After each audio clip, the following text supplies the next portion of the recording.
إن الحمد لله نحمده ونستعينه ونستغفره ونعوذ بالله من شرور أنفسنا ومن سيئات أعمالنا من يهده الله فلا مضل له ومن يضلل فلا هادي له وأشهد أن لا إله إلا الله وحده لا شريك له وأشهد أن محمدا عبده ورسوله يا أيها الذين آمنوا اتقوا الله حق تقاته ولا تموتن إلا وأنتم مسلمون يا أيها الناس اتقوا ربكم الذي خلقكم من نفس واحدة وخلق منها زوجها وبث منهما رجالا كثيرا ونساء واتقوا الله الذي تساءلون به والأرحام إن الله كان عليكم رقيبا يا أيها الذين آمنوا اتقوا الله وقولوا قولا سديدا يصلح لكم أعمالكم ويغفر لكم ذنوبكم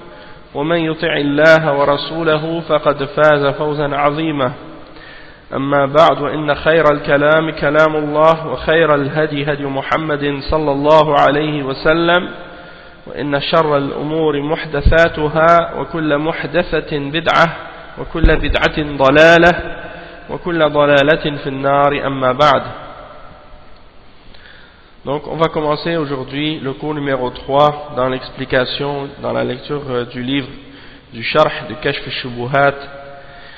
Kashf al-Shubuhat écrit par le Cheikh Mohammed ibn Abdul Wahhab rahimahullah, et c'est le Sharh de Cheikh Abdul Aziz ibn Baz qu'on va lire ensemble aujourd'hui incha'Allah.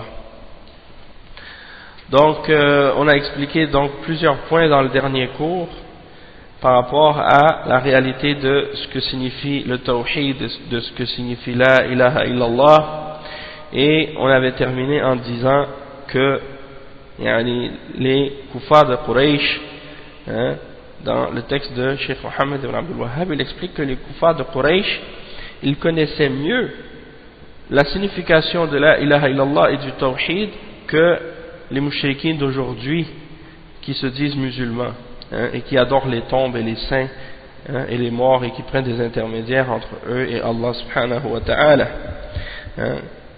Et on avait expliqué déjà aussi que pour certains d'entre eux, quand ils expliquent la signification de la ilaha illallah, ils l'interprètent en voulant dire que ça veut dire qu'il n'y a pas de créateur excepté Allah. Et ça, c'est la définition qu'on retrouve chez les gens de Kalam. Les gens de Kalam, c'est les gens qui se réfèrent à la logique ou à la philosophie, ou à la logique grecque, pour essayer de définir Allah subhanahu wa ta'ala, et pour essayer de parler du rêve. Ils essaient de parler du rêve selon leur raison, sans se référer à la révélation. Et parmi les groupes qui ont ces caractéristiques-là, ou les sectes qui ont dévié de la sunna, et même parmi les groupes qui ont, parmi eux, certains ont même dévié et ont quitté l'islam, comme les Jahmiyyah par exemple, qui nient les noms et les attributs d'Allah subhanahu wa ta'ala. Eh bien, donc il y a les Jahmiyyah qui sont les plus extrémistes parmi eux, qui nient les noms et les attributs. Et après il y a l'exemple des Mu'tazila qui affirment les noms mais qui nient leur signification et qui nient les attributs également. Donc c'est un autre exemple de sectes qui ont dévié à ce sujet-là par rapport aux noms et par rapport aux attributs d'Allah subhanahu wa ta'ala. Et il y a aussi l'exemple de la secte des Asha'ira et des Maturidiyya qui nient en général les attributs d'Allah subhanahu wa ta'ala, mais qui en affirment uniquement 7. Ils affirment 7 attributs, ou 7 ou 8, et le reste ils les nient. C'est-à-dire ils les nient, ils rejettent leur réalité, et ils déforment leur signification. Ils donnent à ces attributs-là des significations différentes. Ils déforment leur sens. Donc, ça c'est qu'est-ce qu'on retrouve parmi les gens de Bid'a, et pour eux, le tawhid, c'est le tawhid al-rububiyya seulement. C'est-à-dire, ils ont la même, cette compréhension-là, que la seule chose qui est importante pour que quelqu'un soit considéré comme étant un musulman et un croyant, c'est qu'il affirme hein, c'est qu'il affirme qu'il y a un créateur, et qu'il n'y a pas de créateur excepté lui, et qu'il est unique. Du moment que tu dis ça, ça y est, pour eux, tu es considéré comme un musulman, ou tu es considéré comme un muwahhid, hein, comme quelqu'un qui est sur le tawhid. Ensuite, si tu prends des intermédiaires ou des intercesseurs entre toi et Allah, hein, et que tu appelles au secours d'autres que Allah, ou que tu fais le tawaf autour de la tombe d'un saint, ou que tu sacrifies pour lui des offrandes ou des choses comme ça, pour eux, c'est pas grave, hein, du moment que tu reconnais que Allah c'est le seul créateur et le seul maître. Donc, souvent, ceux qui ramènent les shubuhat qu'on a mentionnés par rapport à ceux qui sont réfutés dans ce livre de Kashf al-Shubuhat, ce sont des gens de ces catégories-là. Ce sont en particulier les Soufiyya et les Asha'ira et les Maturidiyya et les Rafida.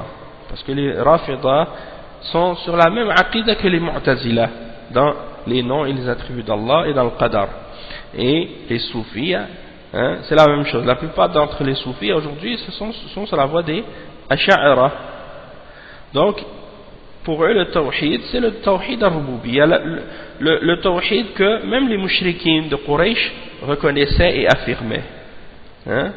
Les mushrikines de Quraysh, ils affirmaient, hein, que Allah est le seul créateur, le seul maître, celui qui contrôle tout. Hein? Ils croyaient en ça, ils affirmaient ça. Et malgré tout, ça ne les a pas fait rentrer dans l'islam, et le prophète sallallahu alayhi wa sallam, malgré ça, les a combattus, jusqu'à ce qu'ils cessent d'adorer ce qu'ils adorent en dehors d'Allah subhanahu wa ta'ala, hein, et jusqu'à ce qu'ils cessent de prendre entre eux et Allah des intermédiaires. Donc, c'est pour cette raison-là que quand on regarde maintenant dans le monde musulman, si on regarde dans les grandes universités islamiques dans certains pays musulmans, où les gens sont sur la secte, la croyance de la secte des Asha'ira, comme par exemple, qu'est-ce qu'on retrouve dans plusieurs pays, comme en Égypte par exemple, Al-Azhar, ou bien d'autres universités comme ça dans différents pays du Maghreb ou autres, ou en Inde, ou au Pakistan ou en Turquie, on retrouve la aqida des Maturidiyya et la aqida des Asha'ira, et ces gens-là, donc, ils ont cette notion-là du tawhid, hein, et c'est pour cette raison-là que plusieurs fois les ulama ils mentionnent que lorsque le prophète sallallahu alayhi wa sallam a demandé à une esclave où est Allah, elle a répondu, elle a dit fis sama, hein? Elle a dit dans les cieux, et il lui a demandé qui suis-je, et elle a dit tu es le messager d'Allah. Les ulama disent regardez, une simple esclave qui n'avait même pas, hein, beaucoup de compréhension ou de connaissance, mais le prophète sallallahu alayhi wa sallam, quand il a entendu sa réponse que Allah subhanahu wa ta'ala est dans les cieux au-dessus de sa création, ça c'était suffisant pour dire qu'elle était croyante, parce qu'elle a compris, hein, que Allah subhanahu wa ta'ala est au-dessus de sa création. Tandis que si tu demandes cette question-là à des docteurs d'université de certains pays musulmans aujourd'hui, ils vont te répondre une réponse incorrecte. Soit ils vont te dire, si tu leur demandes où est Allah, ils vont te dire il est partout. Ou bien ils vont te dire il existe sans endroit, comme les Ahbash, comme plusieurs d'entre les Jahmiyya. Hein? Certains d'entre eux ils vont même jusqu'à dire Allah n'est pas en haut, n'est pas en bas, n'est pas à droite, n'est pas à gauche, n'est pas devant, n'est pas derrière, n'est pas à l'intérieur, n'est pas à l'extérieur de sa création. Et les ulama les ont réfutés dans ces points-là et dans plusieurs autres points, parce que ça c'est la aqida des Jahmiyya, et ça équivaut à nier l'existence même d'Allah subhanahu wa ta'ala, hein, puisque si tu veux décrire le néant, il n'y a pas une description meilleure que cette description-là, hein, le néant. Donc ils ont eu peur qu'en affirmant les attributs d'Allah, on faisait des ressemblances entre Allah et sa création. Hein, et qu'est-ce qu'ils ont fait pour régler ça ou pour remédier à ça? Eh bien, ils sont sortis vers une autre forme d'égarement encore plus grave que celle-là, c'est-à-dire le fait de tomber dans le fait de faire ressembler Allah au néant. Nasallallahu al-afiyah.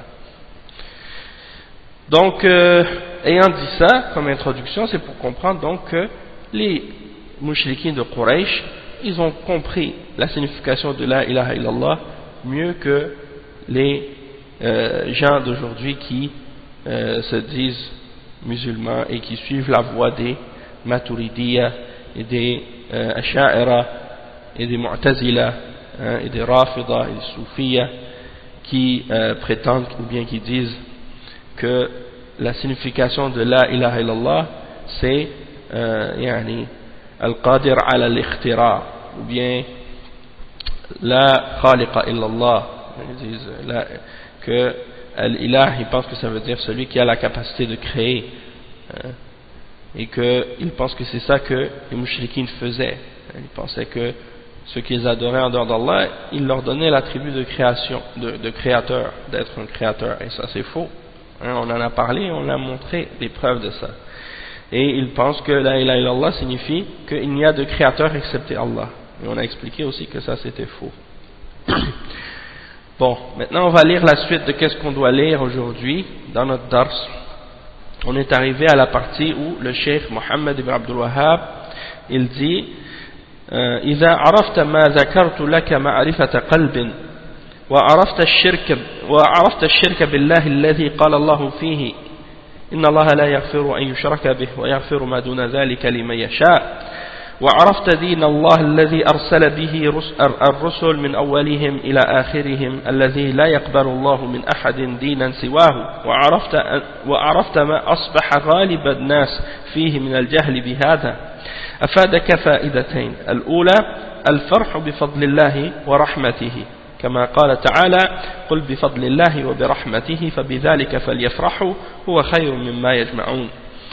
وأفادك الخوف العظيم فإنك إذا عرفت أن الإنسان يكفر بكلمة يخرجها من لسانه وقد يقولها وهو جاهل فلا يعذر بالجهل وقد يقولها وهو يظن أنها تقربه إلى الله كما كان يظن المشركون خصوصا إن ألهمك الله ما قص عن قوم موسى مع صلاحهم وعلمهم أنهم أتوه قائلين اجعل لنا آلهة كما لهم آلهة اجعل لنا إلها كما لهم آلهة فحينئذ يعظم خوفك وحرصك على ما يخلصك من هذا وأمثاله. Naam, donc on va lire maintenant la signification, ou bien on va traduire qu'est-ce que ce passage-là signifie.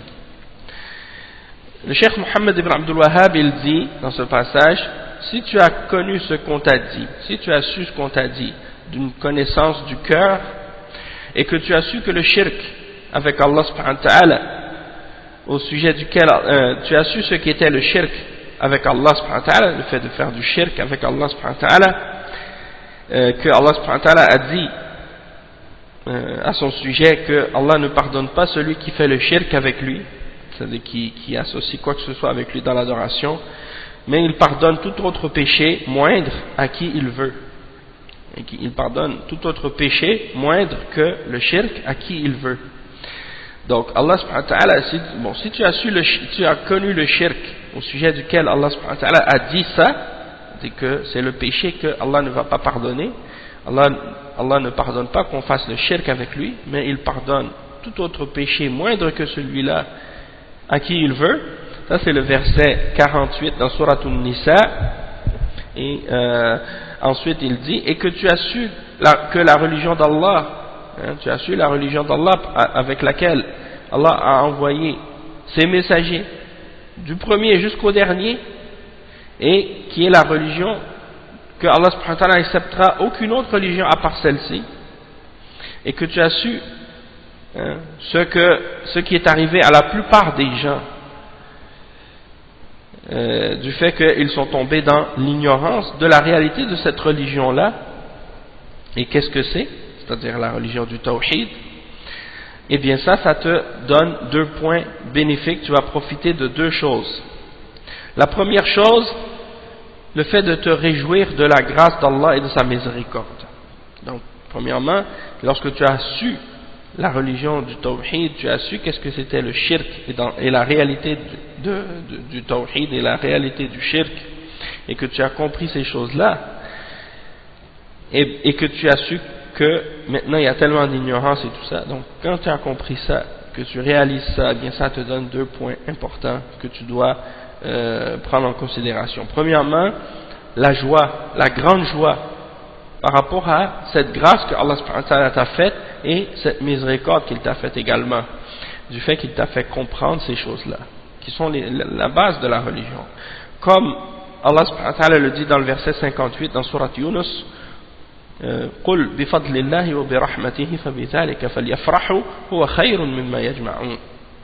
Dit, c'est de la grâce d'Allah subhanahu wa ta'ala et de sa miséricorde, c'est de cela dont ils doivent se réjouir. C'est meilleur que ce qu'ils rassemblent, que ce qu'ils peuvent rassembler. Et ça c'est le premier point. Et le deuxième point, de qu'est-ce que qu'est-ce que ça te donne, de qu'est-ce que ça te profite, d'avoir la connaissance et la compréhension de la réalité de l'islam et de la réalité du shirk, eh bien c'est également une grande crainte, une grande peur. Hein? Pourquoi une grande crainte et une grande peur? On va l'expliquer par la suite.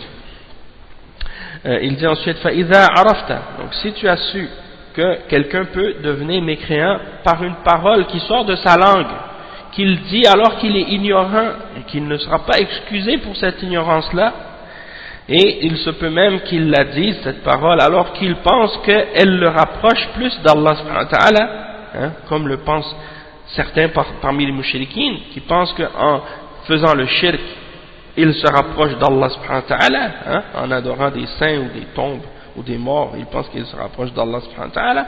Et il dit, et en particulier, si Allah subhanahu wa ta'ala te donne la compréhension, et te donne l'inspiration de comprendre ce qu'il a mentionné au sujet du peuple de Moussa, alayhi salam, malgré que c'était des gens de bien, et malgré la science qu'ils avaient, et que la science qu'on leur avait donnée dans le livre, et qu'ils malgré ça ils ont dit, donne-nous ou fais-nous ou désigne-nous une divinité comme eux en ont une. Ça c'est lorsqu'ils sont passés près des gens qui adoraient une idole, hein, ils ont dit à Moussa alayhi salam, désigne-nous une idole comme eux en ont une. Ça c'est le verset 138 dans Surat Al-A'raf. Le cheikh il dit فَحِينَئِذٍ يَعْظُمُ خَوْفُكَ وَحِرْصُكَ. Donc à partir de ce moment-là, ta crainte, ta peur et ton désir d'être sauvé et d'être épargné de ce genre d'erreur et d'égarement, elle va devenir très grande. Hein? Ta crainte et ta peur et ton désir de te débarrasser de toutes ces formes d'erreur et d'égarement et de shirk devient très très grande. De cet égarement-là ou de d'autres semblables. Et le cheikh Ibn Baz, rahimahullah, il explique maintenant ce passage. Donc il dit, يقول المؤلف رحمه الله وهو الشيخ الإمام محمد بن عبد الوهاب رحمه الله المجدد لمن درس من معالم الإسلام في هذه الجزيرة في النصف الثاني من القرن الثاني عشر المتوفى سنة 600 وألف من الهجرة رحمه الله إذا عرفت ما قلت لك معرفة قلب، يعني ما قلت لك من حال المشركين الأولين وأنهم يعرفون أن الله الخالق الرازق المدبر المحيي المميت، وأنهم إنما عبدوا الأصنام والأوثان والأشجار والملائكة والأنبياء يقولون إنهم يشفعون لهم ويقربونهم زلفى ما عبدوهم لأنهم يخلقون أو يرزقون، لا يعرفون أن الله هو الخلاق الرزاق المحيي المميت المدبر، ولكنهم عبدوا الملائكة والأنبياء والأصنام واللات والعزى وأشباههم يعتقدون أنها تشفع لهم عند الله وأنها تقربهم إلى الله زلفى، ومع هذا قاتلهم النبي صلى الله عليه وسلم واستحل دماءهم وأموالهم حتى يخلصوا العبادة لله وحده. Donc le cheikh il commence en disant que l'imam, le cheikh Muhammad ibn Abdul Wahhab, rahimahullah, celui qui est venu réformer et purifier ceux qui avaient été oubliés ou délaissés des enseignements de l'islam dans la péninsule arabe, dans la deuxième partie du 12e siècle de la Hijra, et qui est mort en l'an 1206, rahimahullah, de la Hijra, c'est-à-dire en l'an 1206, après la Hijra du prophète sallallahu alayhi wa sallam. Donc le cheikh, cet imam, Cheikh Muhammad ibn Abdul Wahhab, ce grand savant de l'islam, il dit, donc si tu as connu, qu'est-ce qu'on a expliqué d'une connaissance du cœur, c'est-à-dire ce qu'on t'a expliqué au sujet de l'état des premiers mushrikins et du fait qu'ils connaissaient Allah, ils savaient le fait que Allah subhanahu wa ta'ala était le seul créateur et le seul qui donne la subsistance et le seul qui contrôle et qui gère l'univers et le seul qui fait vivre et qui fait mourir, et que en fait lorsqu'ils adoraient les idoles, lorsqu'ils adoraient les idoles, les statues, les arbres, les anges, les prophètes, ils disaient, c'était uniquement en disant que ce sont leurs intermédiaires et leurs intercesseurs, et ils croyaient que ces êtres-là pouvaient les rapprocher un peu plus d'Allah subhanahu wa ta'ala. Donc c'était pour ça qu'ils les adoraient, en tant qu'intercesseurs, en tant qu'intermédiaires, pour que ces êtres pieux ou ces créatures les rapprochent d'Allah. Ils ne les adoraient pas en tant que créateurs ou en tant que pourvoyeurs. Ils ne croyaient pas que ces choses-là ont créé quelque chose dans l'univers ou qu'ils donnaient la subsistance. Non. Ils savaient très bien que le seul créateur c'est Allah. Le seul qui donne la subsistance c'est Allah. Le seul qui fait vivre et qui fait mourir c'est Allah. Et le seul qui contrôle tout dans l'univers c'est Allah subhanahu wa ta'ala. Mais ils ont adoré les anges, ils ont adoré les prophètes, les idoles, ils ont adoré Al-Lat et Al-Uzza et d'autres idoles également, qui sont semblables à celle-ci, en croyant qu'elles peuvent intercéder pour eux auprès d'Allah et qu'elles peuvent les faire rapprocher un peu plus d'Allah subhanahu wa ta'ala. Et malgré tout, le prophète sallallahu alayhi wa sallam les a combattus et il a rendu leur sang et leurs biens halal jusqu'à ce qu'ils se débarrassent de l'adoration jusqu'à ce qu'ils se débarrassent de l'adoration d'autres que Allah et qu'ils purifient leur adoration pour Allah seul. Donc ça c'est la première partie, qu'est-ce que le cheikh explique, c'est très important. Et ça s'applique à tous les mushrikins, peu importe.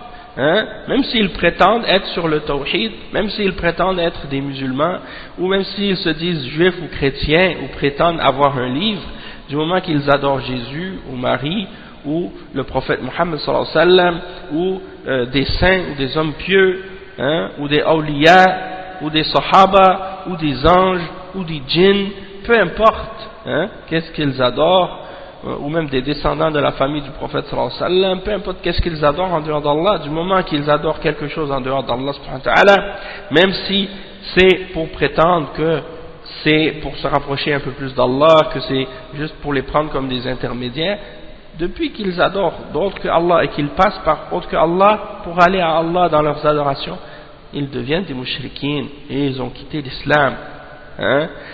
Et donc ils ont commis un shirk qui est semblable au shirk des premiers mushrikins.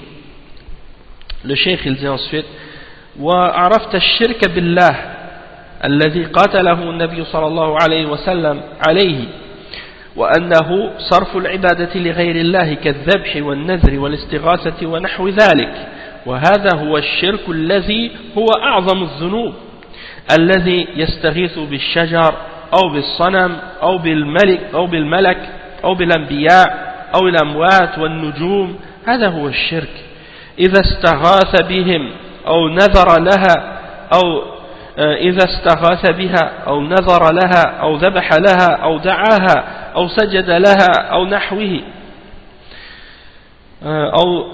أو نحوه وما أشبهه هذا أعظم الذنوب كما قال تعالى في هذا الشأن إن الله لا يغفر أن يشرك به ويغفر ما دون ذلك لمن يشاء وقال تعالى وقال فيه سبحانه ولو أشركوا لحبط عنهم ما كانوا يعملون وقال فيه سبحانه ولقد أوحي إليك وإلى الذين من قبلك لئن أشركت ليحبطن عملك ولتكونن من الخاسرين.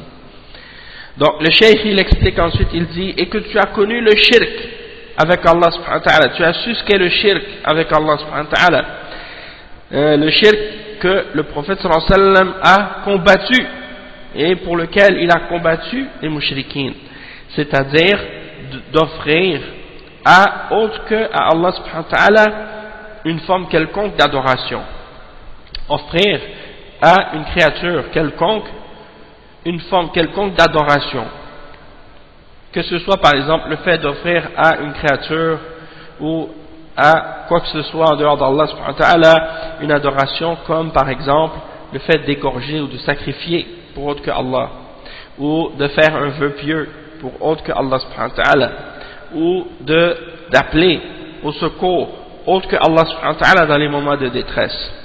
Hein? Et ça on le retrouve souvent chez les gens de bid'a parmi les soufiyas et autres. Hein? Quand ils appellent, et même des fois tu les entends, et même ils écrivent ça même dans leur mosquée. Tu rentres, c'est écrit Ya Allah, et à côté c'est écrit Ya Muhammad.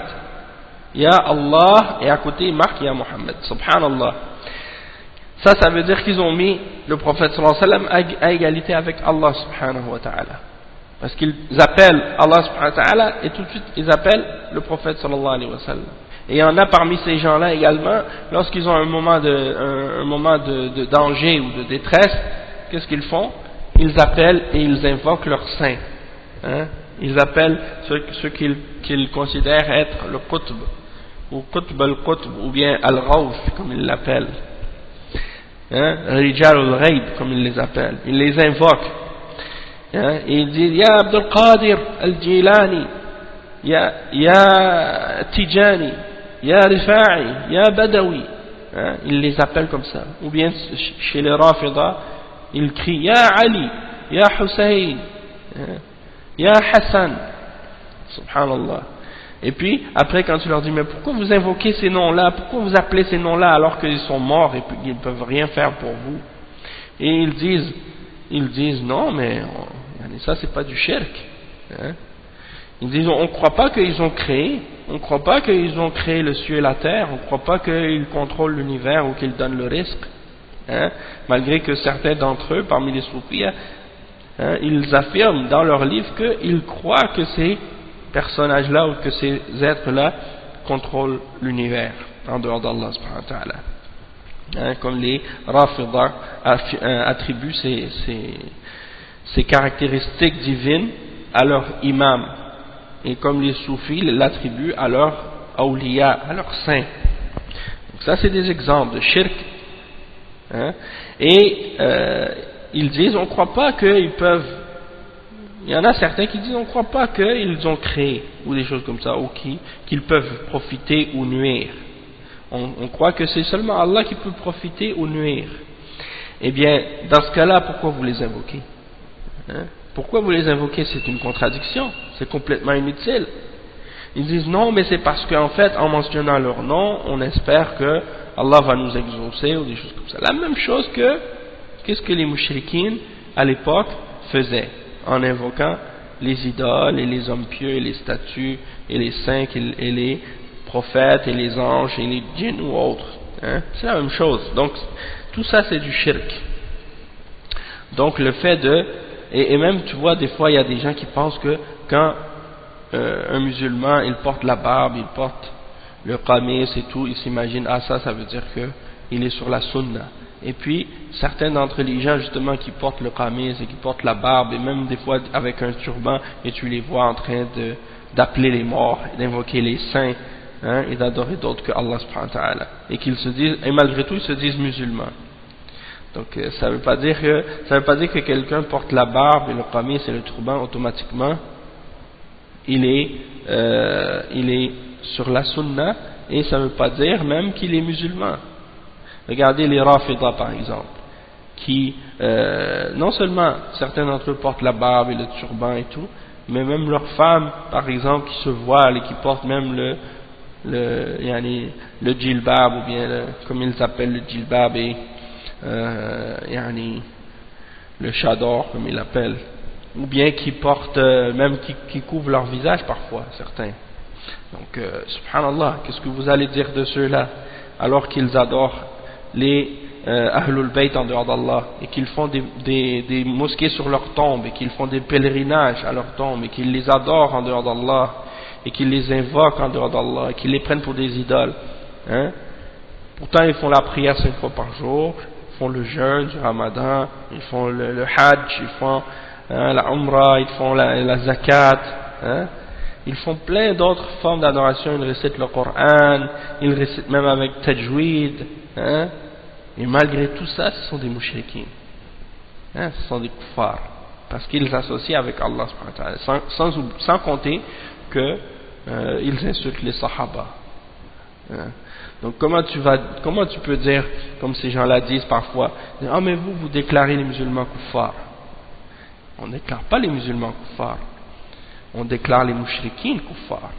C'est ça la différence. Mais étant donné que vous savez pas c'est quoi le shirk, et vous savez pas qui sont les mouchriquins, eh bien pour vous c'est des musulmans. Le mouchrik c'est un musulman.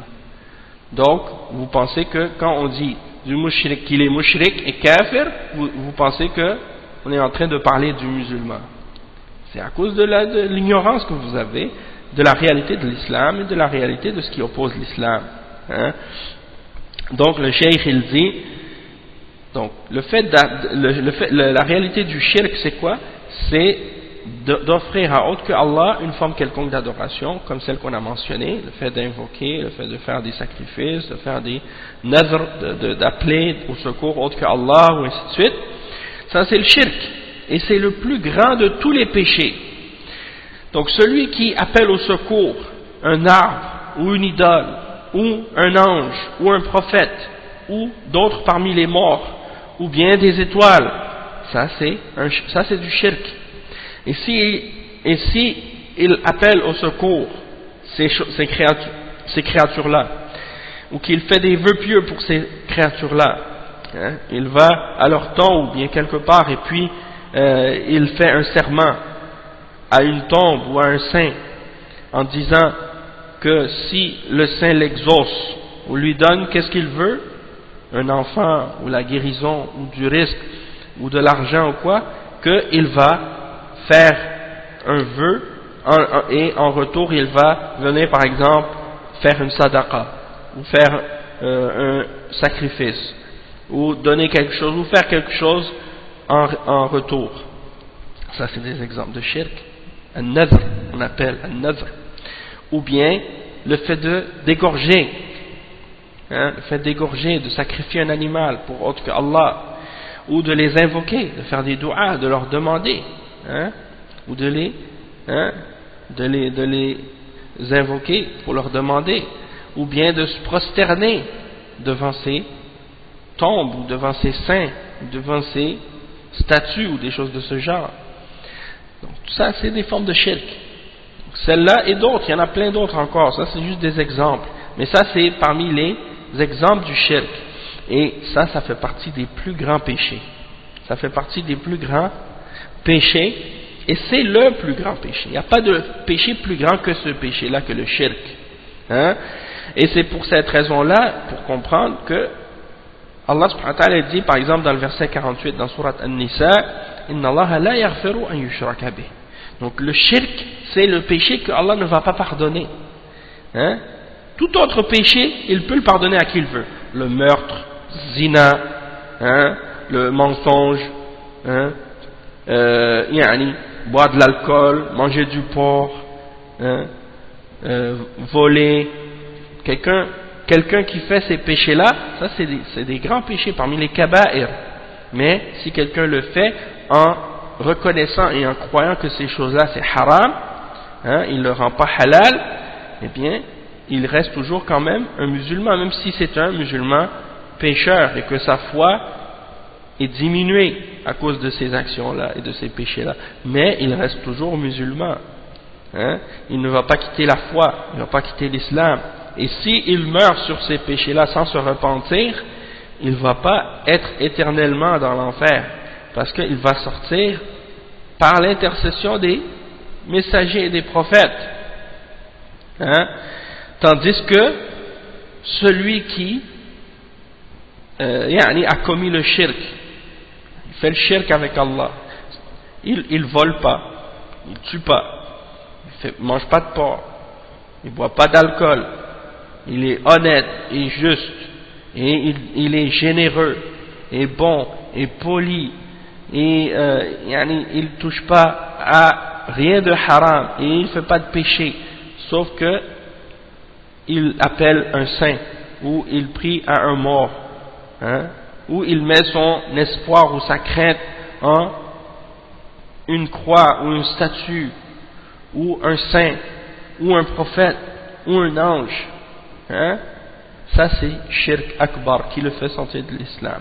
Lui, il sera dans l'enfer s'il meurt sur ça pour l'éternité. Il n'aura aucun espoir de jamais sortir de l'enfer parce qu'il est mort sur le shirk, malgré qu'il ne faisait pas les grands péchés et qu'il faisait plein de bonnes œuvres.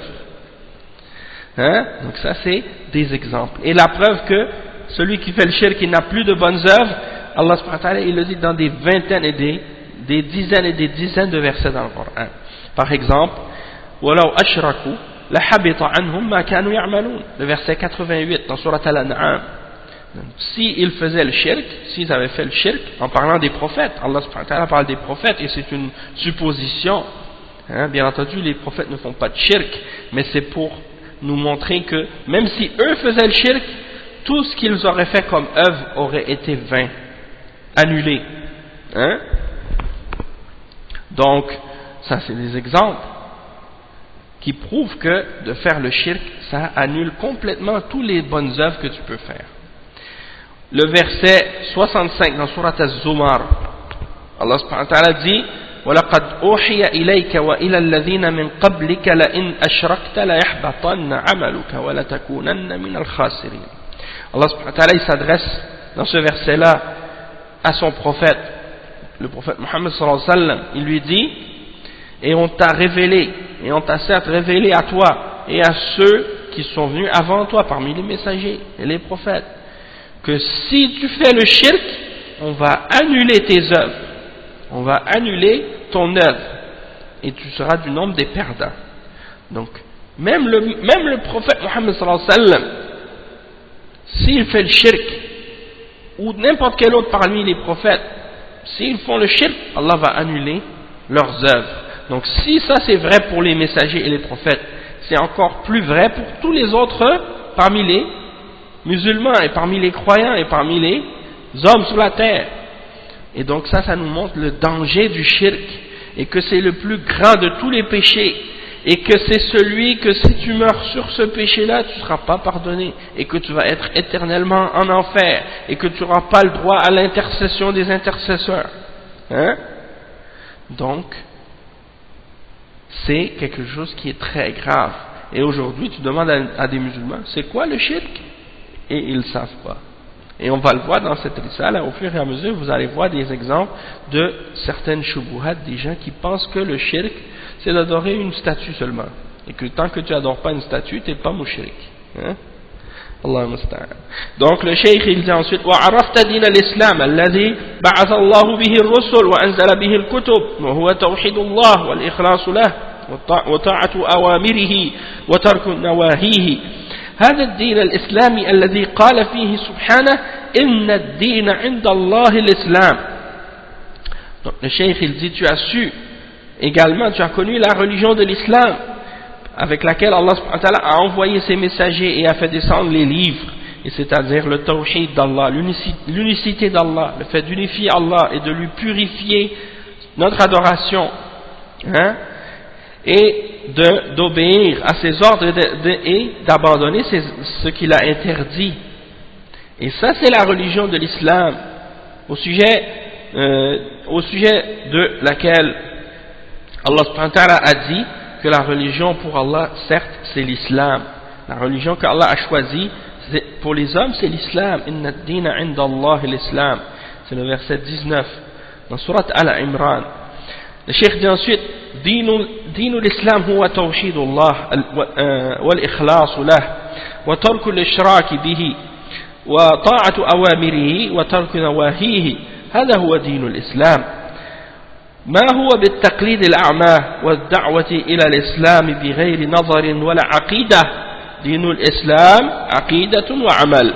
Donc le cheikh dit la religion de l'islam c'est le tawhid, c'est ça l'islam, c'est le tawhid, c'est le fait d'unifier Allah dans notre adoration et de purifier pour Allah notre adoration et d'abandonner le fait de lui associer quoi que ce soit dans l'adoration et le fait d'obéir à ses ordres et d'abandonner tout ce qu'il a interdit. Ça c'est la religion de l'islam. Et la religion de l'islam, ça ne se prend pas par suivi aveugle, c'est-à-dire tu fais juste suivre qu'est-ce que les autres font ou qu'est-ce que les autres disent sans compréhension et sans savoir, ou d'appeler à l'islam sans observation, sans compréhension, sans aqidah, sans conviction.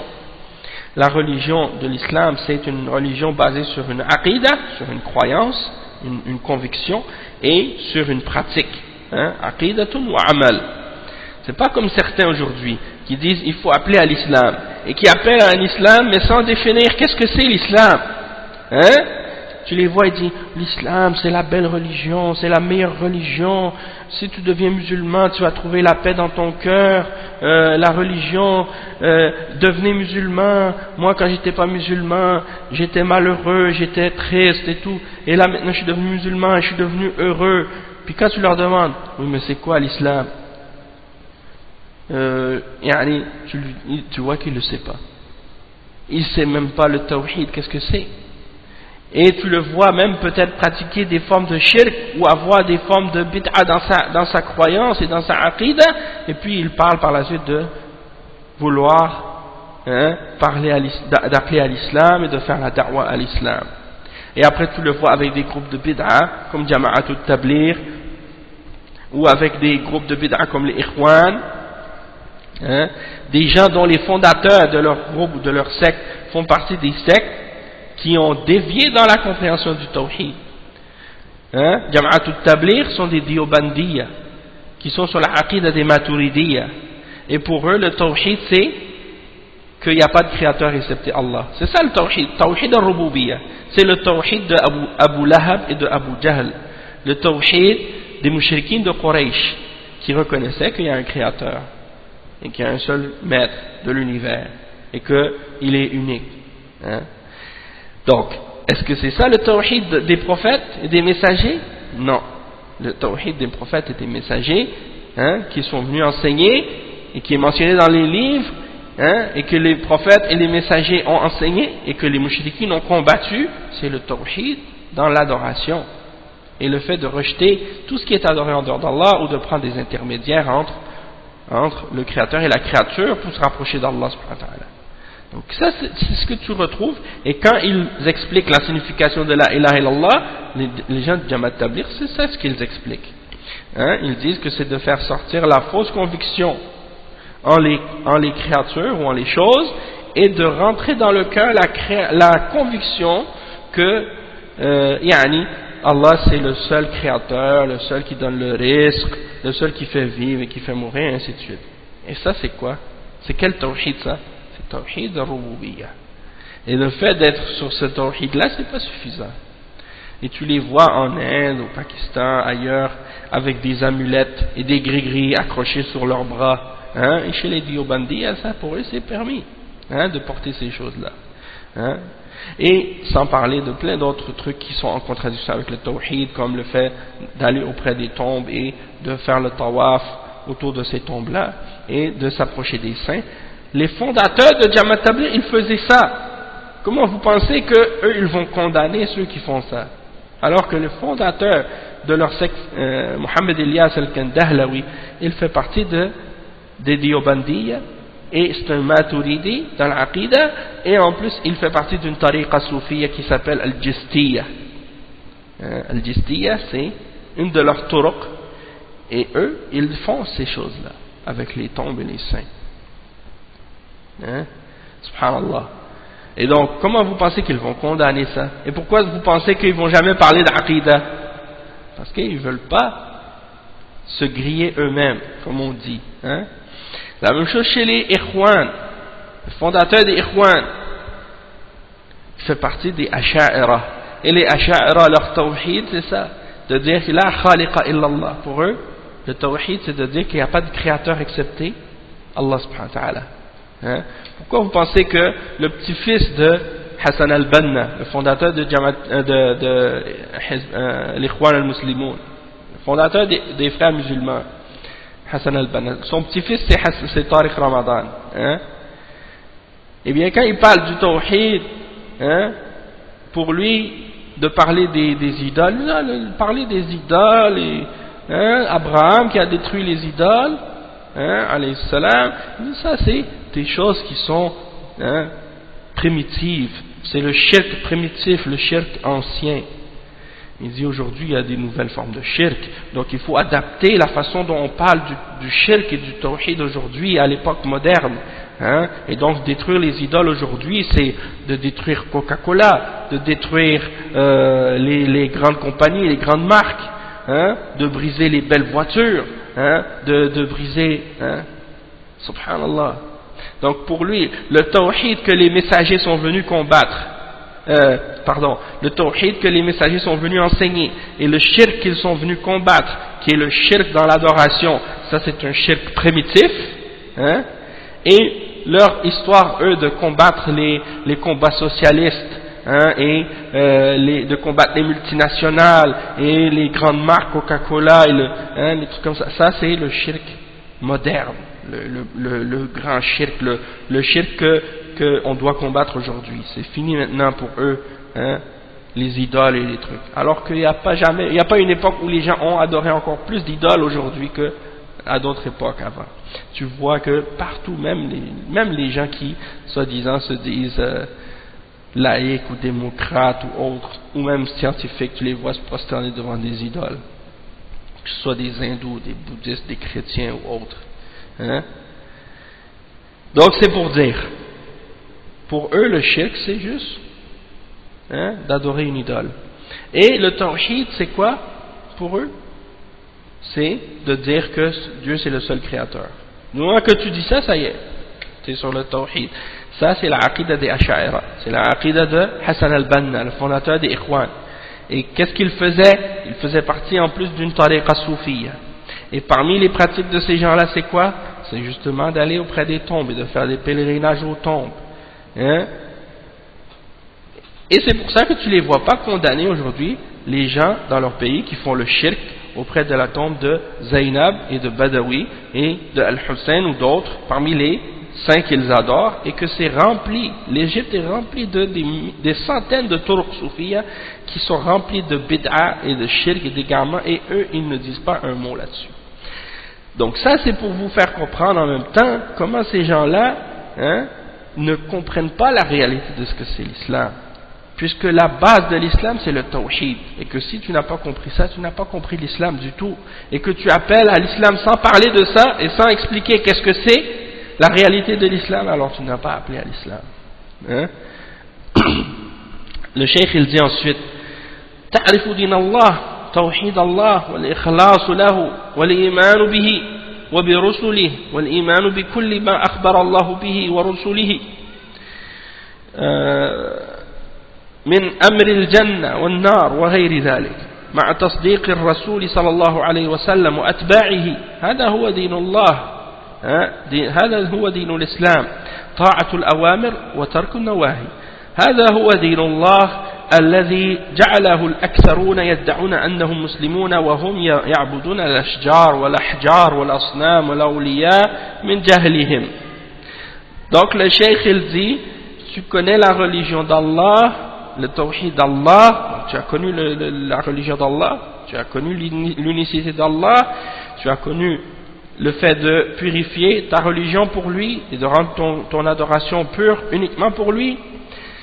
Tu as connu la foi en Allah et en ses messagers, tu as connu la foi en tout ce que Allah a donné comme information, de même que son messager, parmi les informations au sujet du paradis et de l'enfer et d'autres choses de ce genre. Hein, tout en également en reconnaissant la véracité du messager Muhammad sallallahu alayhi wa sallam, et de le suivre, ce messager, l'obligation de le suivre, ça c'est la religion de l'islam, d'obéir aux ordres et de s'écarter des choses interdites. Ça c'est la religion d'Allah que la plupart des gens ont ignoré aujourd'hui. C'est-à-dire la plupart des gens aujourd'hui, ils ignorent la réalité de cette religion qui est la religion d'Allah. Et ils prétendent qu'ils sont musulmans tout en adorant des arbres, en adorant des pierres, en adorant des idoles, en adorant des saints, avec leur ignorance. Ensuite, le cheikh il explique la suite, il dit وَعَرَفْتَ أَنَّ الْإِنسَانَ قَدْ يَكْفُرُ بِكَلِمَةٍ تَصْدُرُ مِنْ لِسَانِهِ وَقَدْ يَقُولُهَا وَهُوَ جَاهِلٌ وقد يقولها وهو يعتقد أنها تقربه إلى الله زلفى قد يسب الدين قد يستهزئ بالدين فيكفر بها وهو ما عنده بصيرة في هذا الأمر يسب الله أو يسب الرسول أو يستهزئ بالدين أو يجحد ما أوجب الله أو يجحد بعض ما حرم الله فيكفر بذلك وهو لا يبالي ولا يتنبه. Donc il dit, et tu as su également que quelqu'un peut tomber dans le coffre par une seule parole qui sort de sa langue. Une parole qu'il dit avec sa langue alors qu'il est ignorant. Il ne sait même pas que qu'est-ce qu'il dit, ça le fait sortir de l'islam. Et il est possible même qu'il dise cette parole en pensant qu'elle le rapproche un peu plus d'Allah. Et ça c'est l'exemple de quoi? C'est l'exemple de c'est l'exemple exactement de la bid'a.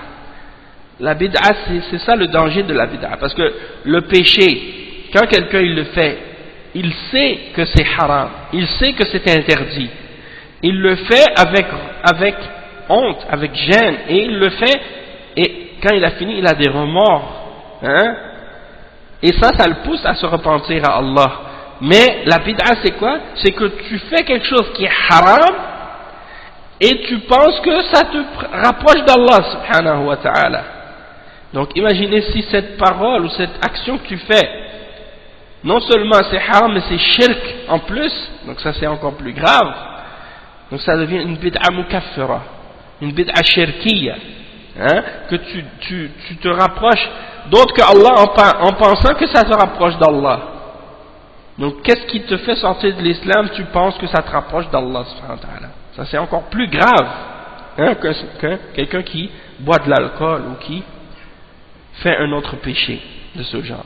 Et on ne dit pas ça pour dénigrer ou pour baisser la gravité du péché, mais c'est pour faire comprendre que quand on prend les choses dans leur perspective correcte et qu'on met les choses dans leur ordre, on doit comprendre que par rapport au shirk, les grands péchés sont insignifiants par rapport à la gravité du shirk, malgré que les grands péchés sont très très très graves, et que le fait de faire ces grands péchés-là peut également t'amener petit à petit à les rendre halal par la suite, et peut-être même à te faire sortir de l'islam par la suite. Donc c'est dangereux. Donc il dit wa arafta anna l'insan, donc tu as su que tu peux sortir de l'islam même par une parole que tu dis, et tu peux même penser même que cette parole que tu dis, qui te fait sortir de l'islam, elle te rapproche d'Allah. Et il y a d'autres exemples, comme aussi celui qui insulte la religion, qui insulte le prophète, sallallahu alayhi wa sallam, qui insulte la religion. Il y en a dans les pays musulmans maintenant, c'est ça. On sait que dans les pays musulmans, il y a eu toutes sortes de fausses croyances qui se sont propagées dans certains pays, comme le communisme et l'athéisme et d'autres idéologies. Et il y en a aussi parmi les gens qui ont tellement de l'ignorance et de l'égarement, ils ne connaissent pas Allah subhanahu wa ta'ala, ils ne connaissent pas sa révélation, sa religion, et tu les vois par exemple quand ils sont fâchés ou en colère, ils insultent Allah subhanahu wa ta'ala, ou ils insultent la religion d'Allah subhanahu wa ta'ala. Et ça c'est kufr, donc le fait d'insulter la religion, c'est comme ici ici au Québec par exemple, chez les chrétiens, les catholiques.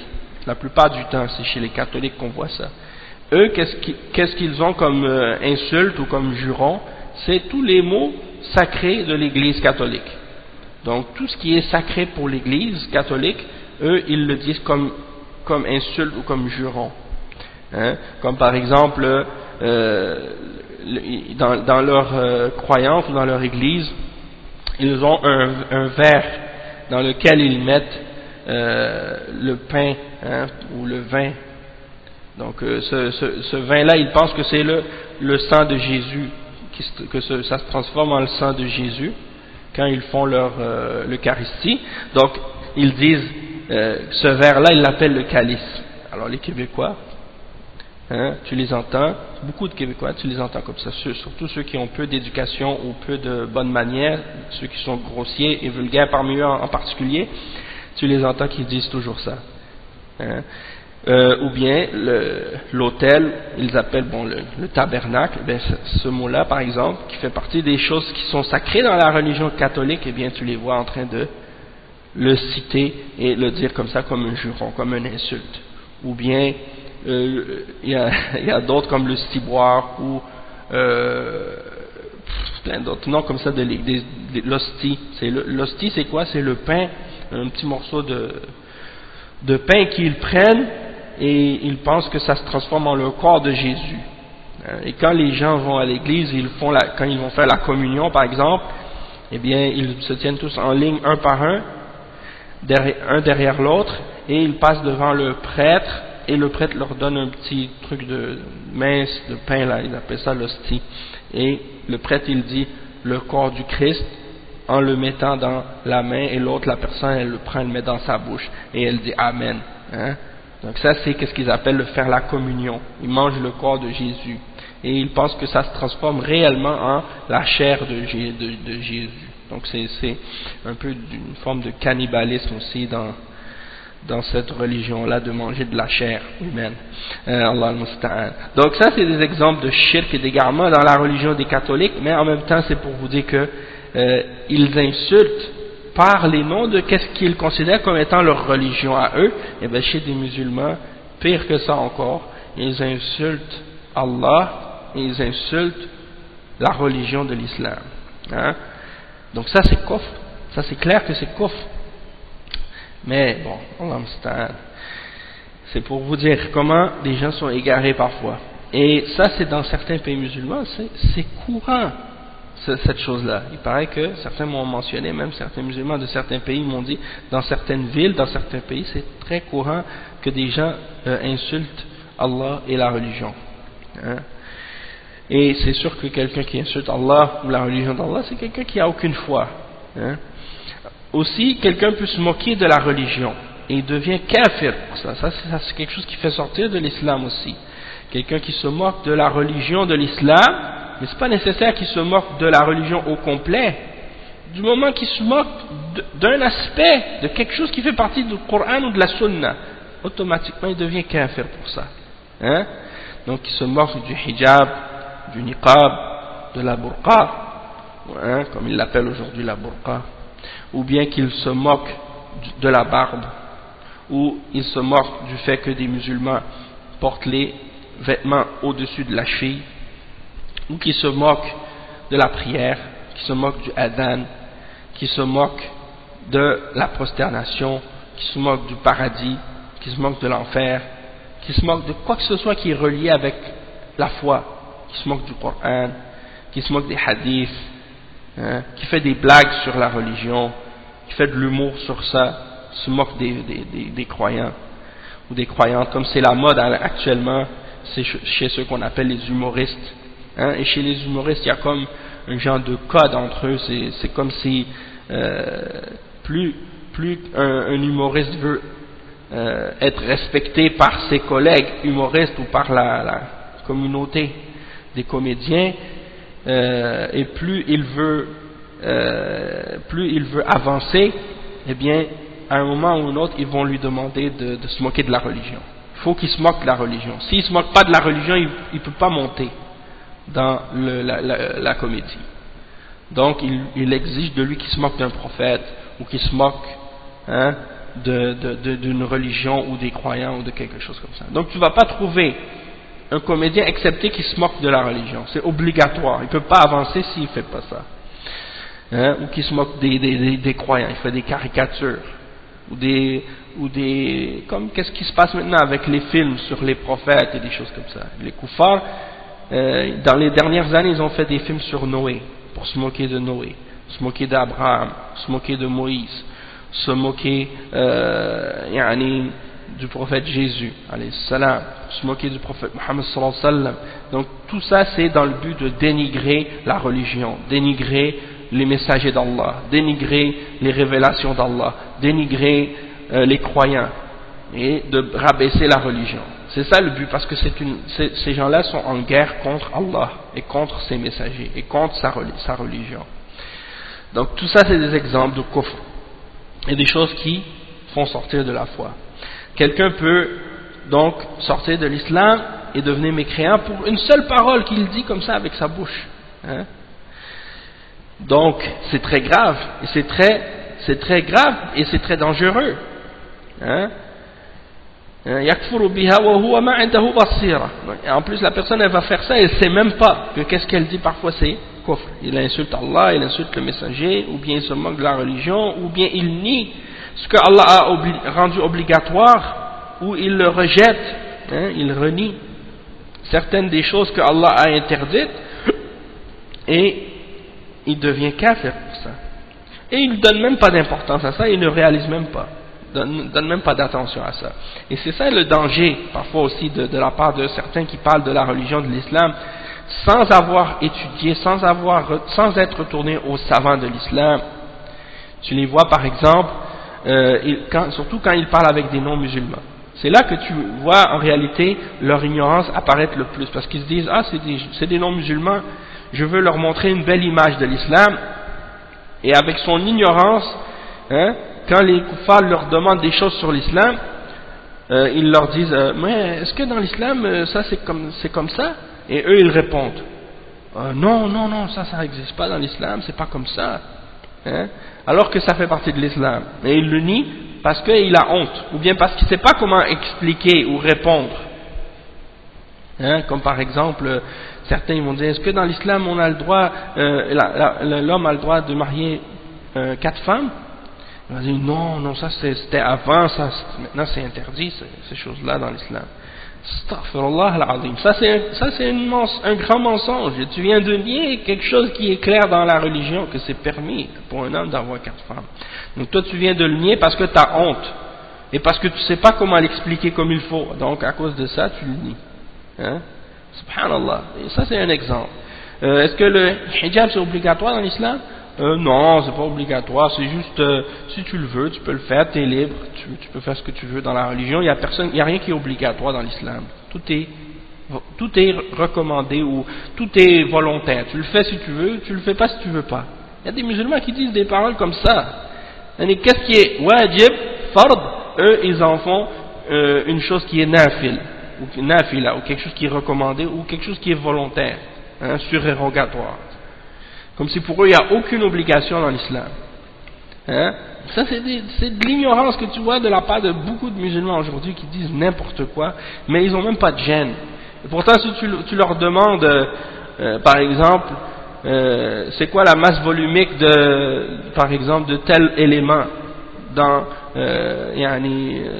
la chimie par exemple. Tu leur demandes c'est quoi la masse volumique de tel élément. Il ne va pas répondre. Hein? Il ne va pas répondre si il ne connaît pas la réponse exacte. Il a peur de répondre.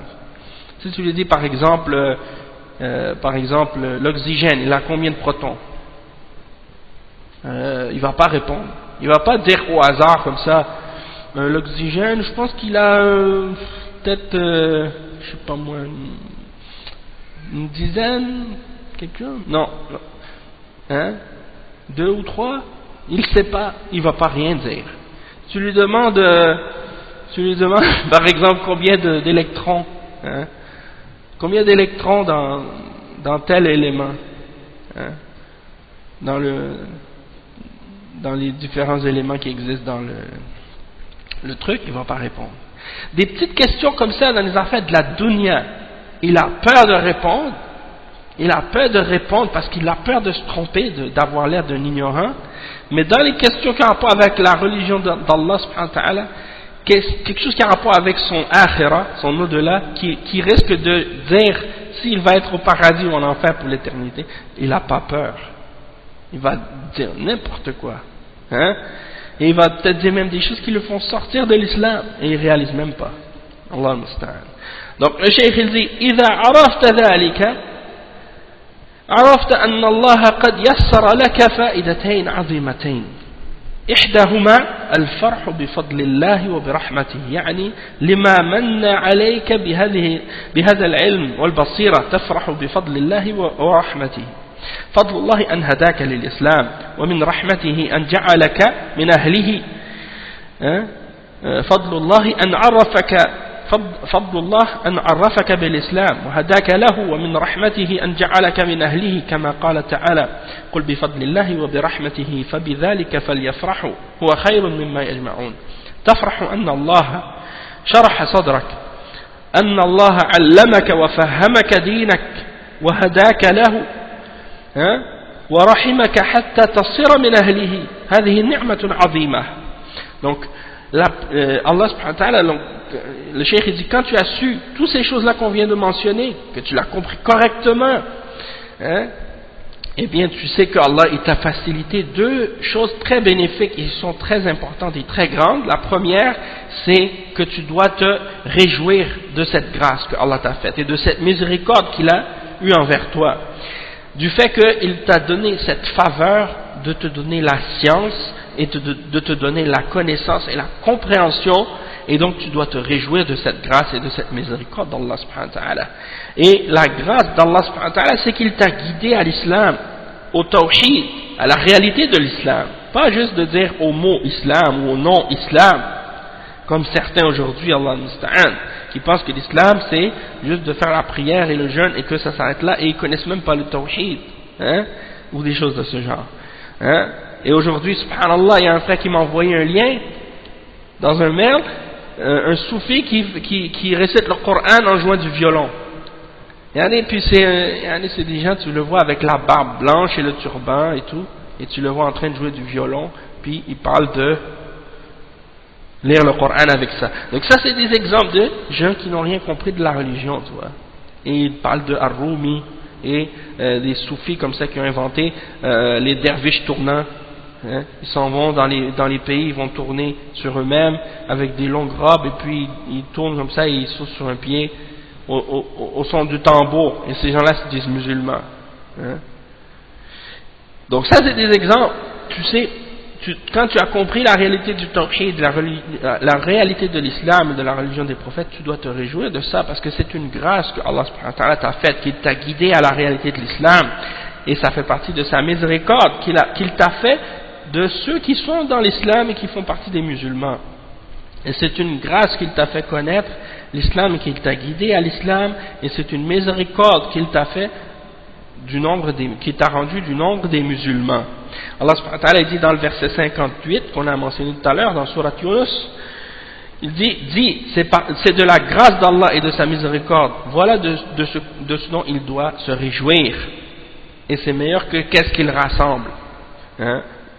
Et il dit ensuite, le cheikh il dit, tu te réjouis que Allah a ouvert ta poitrine à cette religion, à cette vérité, et qu'il t'a donné la science, il t'a enseigné, il t'a donné la compréhension de sa religion. Tu comprends ta religion, il t'a guidé à cette religion. Donc ça c'est une miséricorde qu'il a mis sur toi pour que tu puisses devenir parmi les musulmans, tu deviens un des musulmans, tu rentres dans le nombre des gens qui ont compris l'islam et le tawhid. Ça c'est une grande miséricorde et une grande grâce de la part d'Allah subhanahu wa ta'ala. C'est la plus grande de toutes les grâces. Et la deuxième chose c'est al-fa'idatu thaniya al-khawf, takhafu an yusibaka ma asaba an-nas wa an tahlak wa tazil.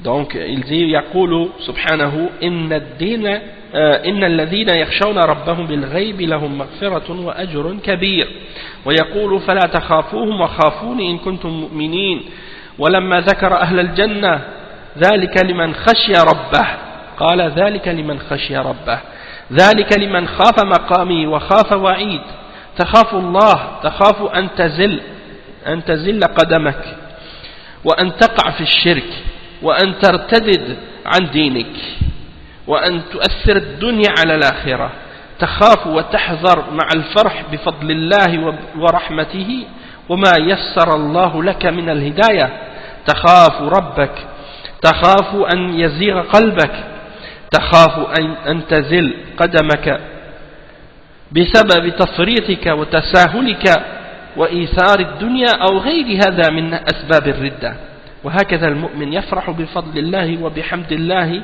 أن جعله من أهل الإسلام ويستقيم ويجاهد نفسه في الله ويخاف أن تزل قدمه ويخاف أن يزيغ قلبه ويخاف أن يقع فيما وقع فيه الأكثرون من الشرك بالله. Donc le cheikh explique, il dit le deuxième point c'est la crainte. Donc tu dois avoir peur que ce qui est arrivé aux gens t'arrive à toi aussi, de ceux qui ont péri, de ceux qui ont glissé, de ceux qui se sont égarés, qui sont tombés dans l'égarement et dans le shirk et dans le kufr ou dans d'autres choses, eh bien tu dois avoir peur toi aussi de tomber dans ces choses-là, puisque tu vois comment c'est facile, à quel point c'est facile de tomber. Et Allah subhanahu wa ta'ala, il mentionne dans le verset 12 dans Surat Tabarak, Allah dit ceux qui craignent leur Seigneur, ceux qui craignent leur Seigneur qu'ils n'ont pas vu, ça c'est une des significations, qui craignent leur Seigneur alors qu'ils ne l'ont pas vu, ils auront un pardon et une grande récompense. Et le verset 175 dans Surat Al-Imran, Allah subhanahu wa ta'ala dit alors ne les craignez pas eux, mais craignez-moi si réellement vous êtes des croyants. Et le verset 8 dans Surat Al-Bayyina, Allah subhanahu wa ta'ala il dit à propos des gens du paradis, ça c'est pour cela est pour celui qui a craint son Seigneur. Donc, le paradis c'est pour celui qui a eu la crainte de son Seigneur. Et le verset 14 dans Surat Ibrahim, ذَلِكَ لِمَنْ خَافَ مَقَامِ وَخَافَ وَعِيدٍ. Ceci est pour celui qui a craint de se tenir devant moi et qui a eu peur de ma menace. Donc tu dois craindre Allah subhanahu wa ta'ala, tu dois craindre de glisser, que ton pied glisse, tu dois craindre que tu tombes dans quelque chose qui a rapport avec le shirk, ou bien tu dois avoir peur d'apostasier ta religion, tu dois avoir peur de préférer la dunya à l'au-delà, tu dois avoir peur et faire attention, tout en même temps en ayant la joie et en te réjouissant de la grâce d'Allah subhanahu wa ta'ala et de sa miséricorde, du fait que Allah t'a facilité de sa part la guidance. Tu crains ton Seigneur, tu crains que ton cœur dévie, tu crains que ton pied glisse à cause de tes négligences, à cause de tes manquements, à cause du fait de donner précédence et préférence à la dunya sur l'au-delà, et d'autres également parmi les causes de l'apostasie. Et donc c'est ainsi que le croyant, il doit se réjouir de la grâce d'Allah subhanahu wa ta'ala, et il doit se réjouir donc et remercier et faire les louanges d'Allah subhanahu wa ta'ala, que Allah a fait de lui un musulman qui fait partie de l'islam, et tu dois te réjouir également et glorifier Allah subhanahu wa ta'ala qu'il fasse que tu sois sur la droiture et sur la fermeté dans ta religion, et tu dois faire des efforts avec toi-même pour arriver à l'agrément d'Allah subhanahu wa ta'ala, et tu dois craindre que ton pied glisse, c'est-à-dire faire attention pour ne pas tomber dans des choses d'égarement ou des choses qui peuvent te faire tomber, et craindre également que ton cœur dévie, craindre que tu tombes dans quelque chose de ce que la plupart des hommes sur la terre ont fait, c'est-à-dire des choses qui ont rapport avec le shirk avec Allah subhanahu wa ta'ala, parce que la majorité des hommes sur la terre sont des mushrikoun, la majorité des femmes sur la terre sont des mushrikoun, et si on dit qu'il y a plus que 6 milliards d'êtres humains sur la terre, eh bien parmi ces êtres humains là, la majorité d'entre eux sont des mushrikoun, sont des kuffars. Hein? Et c'est pour ça que il faut donc faire attention. Hein? Il faut donc faire attention. Les gens aujourd'hui, ils disent, vous les salafis, comment ça vous dites que vous êtes les seuls qui suivez la guidance et qui êtes sur la vérité. Hein? Mais quand on regarde par exemple, vous dites, vous êtes juste un petit nombre, ils disent, vous les salafis, vous n'êtes pas la majorité, vous n'êtes pas nombreux aujourd'hui. Hein? C'est vrai, peut-être qu'à l'époque des sahaba, les salafis c'était la majorité, il n'y avait pas de bid'ah. Après l'époque des tabi'in, ils étaient encore la majorité. Et l'époque des tabi'in, ils étaient encore la majorité. Mais après les 3 meilleures générations, les bid'ahs sont apparus et ils ont commencé à devenir de plus en plus nombreux avec le temps. Et aujourd'hui, jusqu'à ce que les gens d'Ahl Sunnah sont devenus minoritaires, hein, parmi les musulmans. Mais même les musulmans, de façon générale, sont minoritaires par rapport aux mushrikoun et aux kuffars sur la terre. Donc, c'est qu'est-ce que le prophète sallallahu alayhi wa sallam avait expliqué quand il a parlé de l'étrangeté de la religion. Il a dit que la religion est commencée étrange et qu'elle va redevenir étrange. Alors annoncez la bonne nouvelle aux étrangers. Bada al-islam ghariban wa sayaudu ghariban kama bada. Fatouba lil ghuraba. Donc le cheikh il dit tout ça, donc il faut se réjouir d'être sur l'islam, et une fois qu'on est dans l'islam et qu'on a compris le tawhid et le shirk, il faut se réjouir encore plus d'avoir trouvé la sunna dans l'islam et d'avoir trouvé la salafiyya dans l'islam, parce que parmi tous ceux qui se disent musulmans et qui prétendent à l'islam, le seul groupe qui sera sauvé parmi les 73 sectes, c'est le groupe qui a suivi l'exemple du prophète sallallahu alayhi wa sallam et de ses sahaba, c'est-à-dire ceux qui ont suivi les salafs et qui sont salafiyoun. Et les autres sont menacés de l'enfer. Et il a parlé du groupe victorieux. Il a dit, il y aura toujours dans ma umma un groupe qui va rester sur la vérité. Jusqu'à la fin des temps, ils seront victorieux sur la vérité. Et ceux qui s'opposent à eux ou qui les abandonnent ne leur nuiront en rien, jusqu'à ce que vienne l'heure du jugement. Donc fait partie de ce groupe, et ce groupe c'est ceux qui suivent la aqidah et le manhaj et la pratique et la voie des premiers musulmans, c'est-à-dire les sahaba et les tabi'in et ceux qui les ont suivis de la meilleure manière jusqu'au jugement dernier.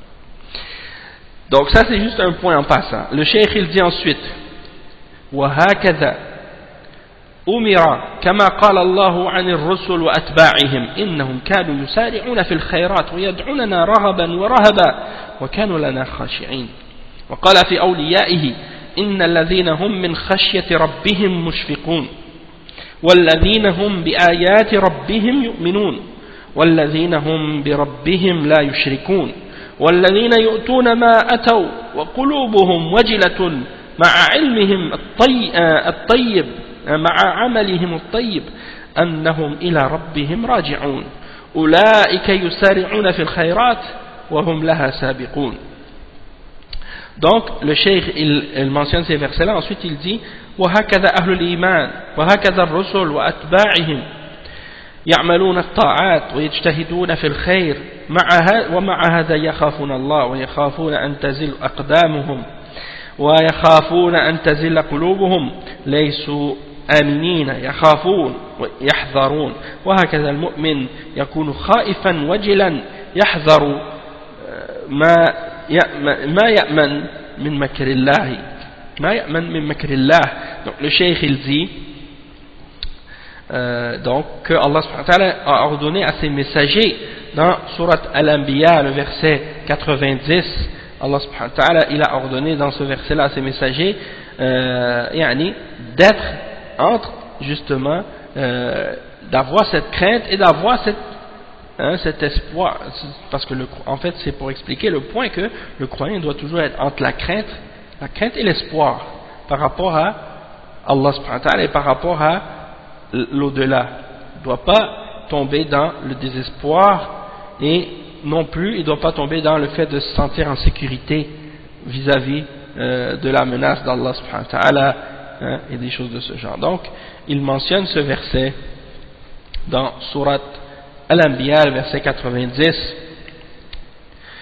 et en parlant des messagers, il dit innahum kanu yusari'una fil khayrat. Donc les gens, en parlant des messagers, ils faisaient la course les uns les autres, hein, vers le bien, vers les bonnes choses. Et ils nous invoquaient par amour et par crainte. Et ils étaient humbles devant nous. Donc ça c'est la description des caractéristiques des prophètes, qu'ils invoquaient Allah subhanahu wa ta'ala avec crainte et amour.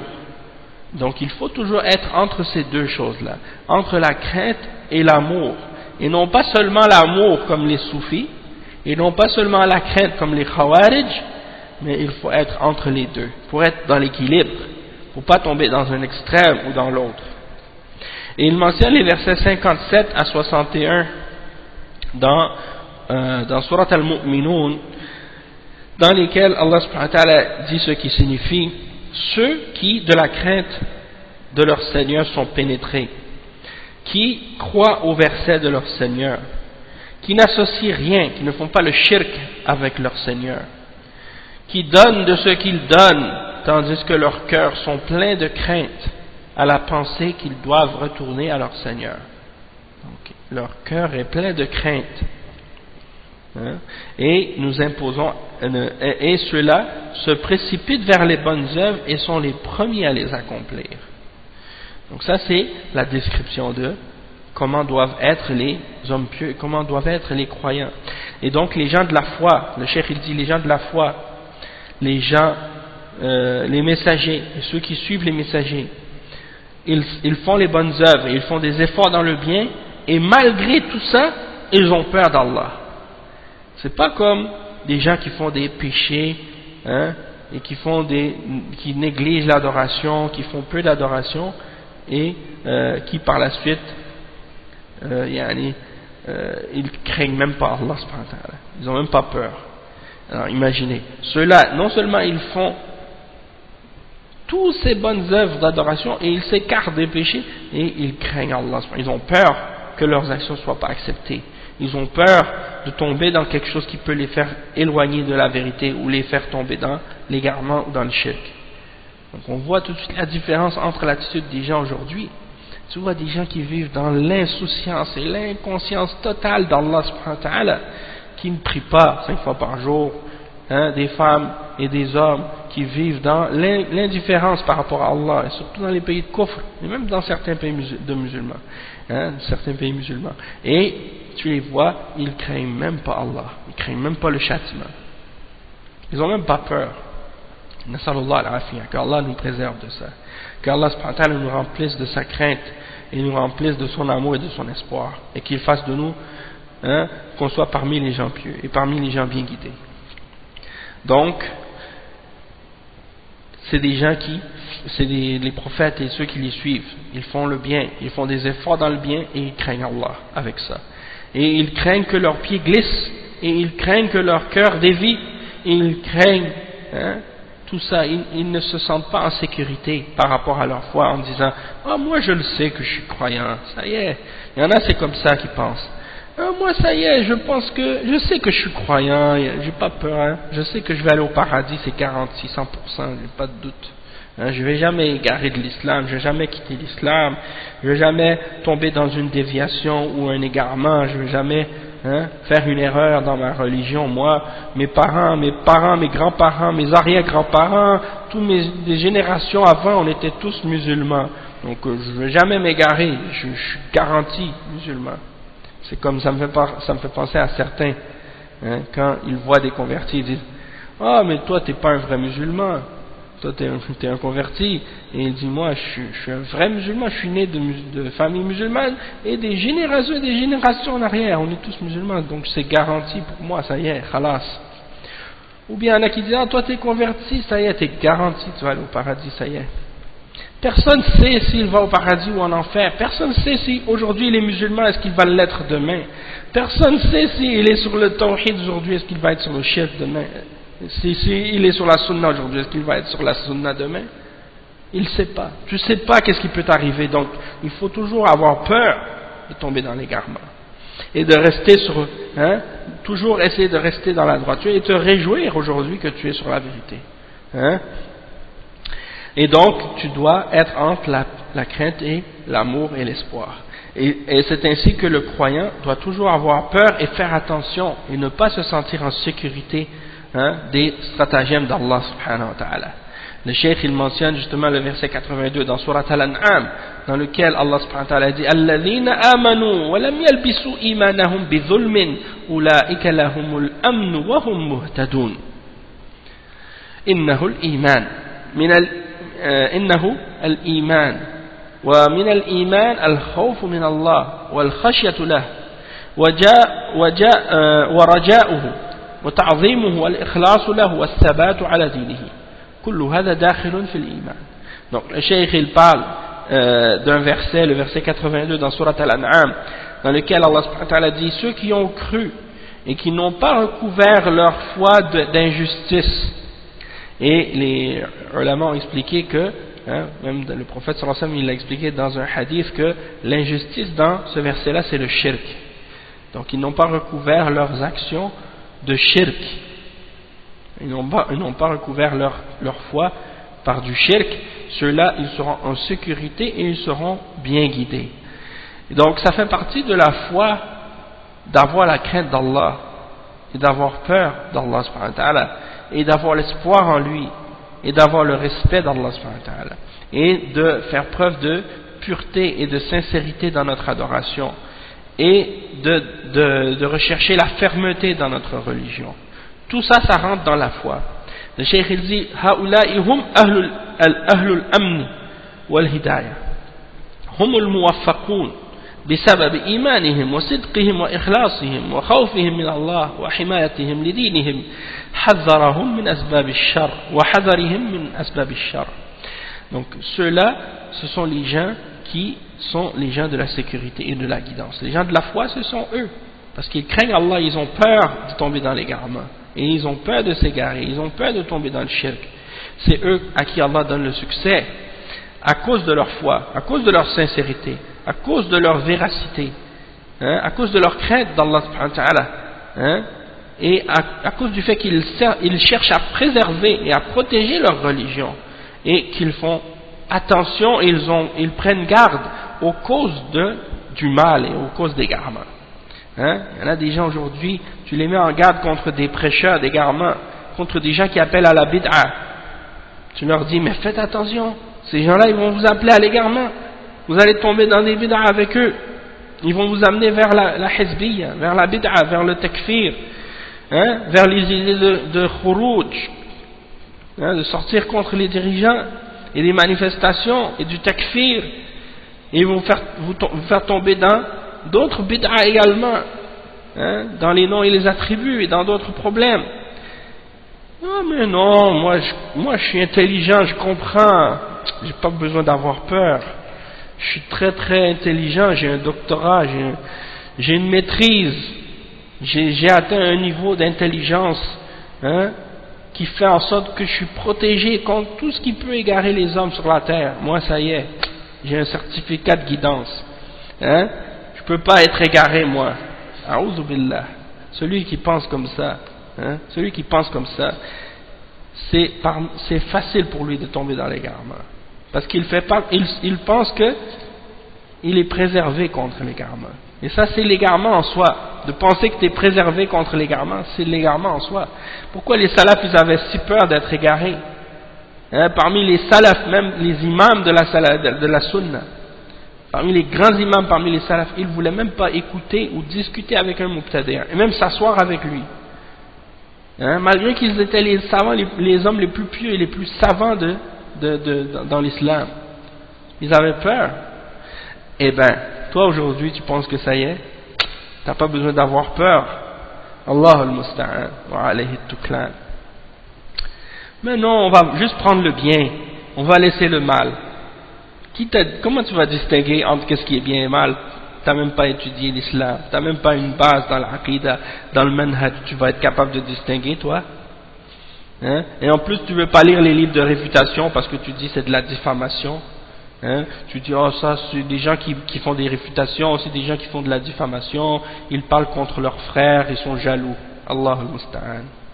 Hein? Ils sont jaloux pour leur religion dans le sens de l'honneur pour leur religion. Pas jaloux de qu'est-ce que tu possèdes comme bien ou comme popularité. Si c'était ça, si c'était une question d'être jaloux de la popularité d'un individu ou de sa richesse, eh bien sache qu'il y a des individus et des individus qui sont beaucoup plus célèbres que toi et beaucoup plus riches que toi et on n'est même pas jaloux d'eux. Alors pourquoi on va être jaloux de toi? Hein? Subhanallah. Donc ça c'est des gens insignifiants qui parlent comme ça, des gens qui n'ont rien compris. Nasallallahu al-afiyah.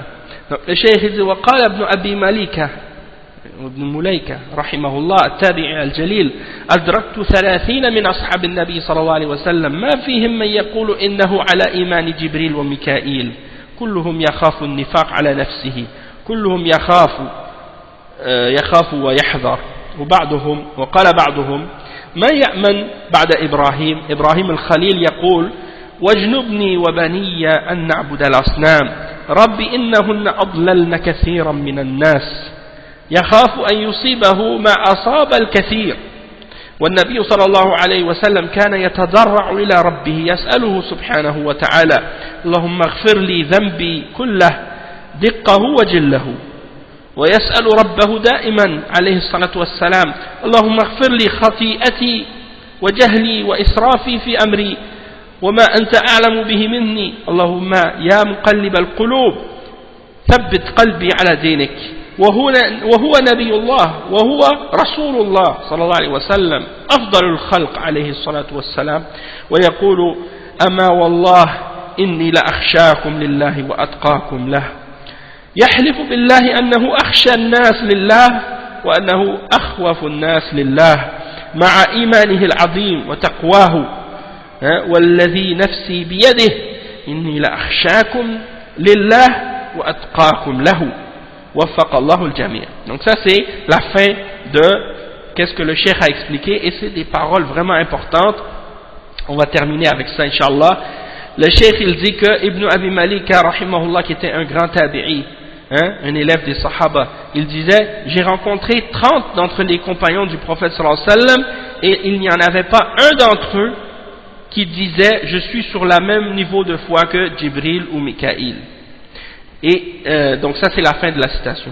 Et après le cheikh bin Baz il dit ils avaient tous peur pour eux-mêmes de l'hypocrisie, et ils avaient tous peur en eux-mêmes pour l'hypocrisie, c'est-à-dire d'avoir des paroles qui contredisent leurs actions ou des actions qui contredisent leurs paroles. Et certains d'entre eux ils disaient parmi les salafs qui peut être en sécurité après le prophète Ibrahim alayhi salam, alors que Ibrahim al-Khalil il dit dans le verset 35-36 dans Surat Ibrahim, Allah subhanahu wa ta'ala le cite dans son dua qu'il a fait, il demande à Allah et écarte-moi ainsi que mes fils d'adorer les idoles. Seigneur, ils ont égaré beaucoup d'entre les hommes. Donc il craignait pour lui-même alors que c'était le prophète d'Allah, celui qui a détruit les statues avec sa propre main, qui a combattu les arguments des mouchriquines, il craignait pour lui-même de tomber dans le shirk et ainsi que pour ses enfants. Et il invoquait Allah pour qu'il en soit écarté. Donc si lui il avait peur, qui peut être en sécurité aujourd'hui? Donc il craignait de tomber dans ce que la plupart des gens ont eu comme égarement.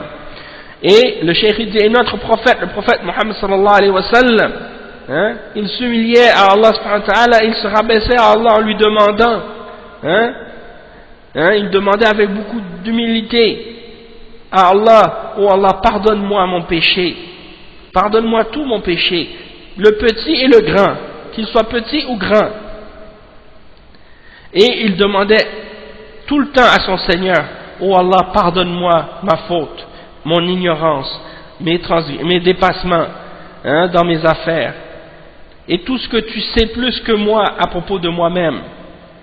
Oh Allah, toi qui fais tourner les cœurs, raffermis mon cœur sur ta religion.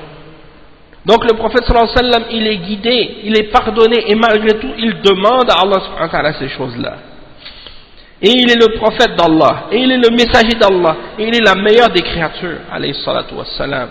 Et il dit, moi, et moi, par Allah, je jure que je suis la personne d'entre vous qui craint le plus Allah subhanahu wa ta'ala et qui a plus de taqwa, qui a plus de piété pour Allah subhanahu wa ta'ala.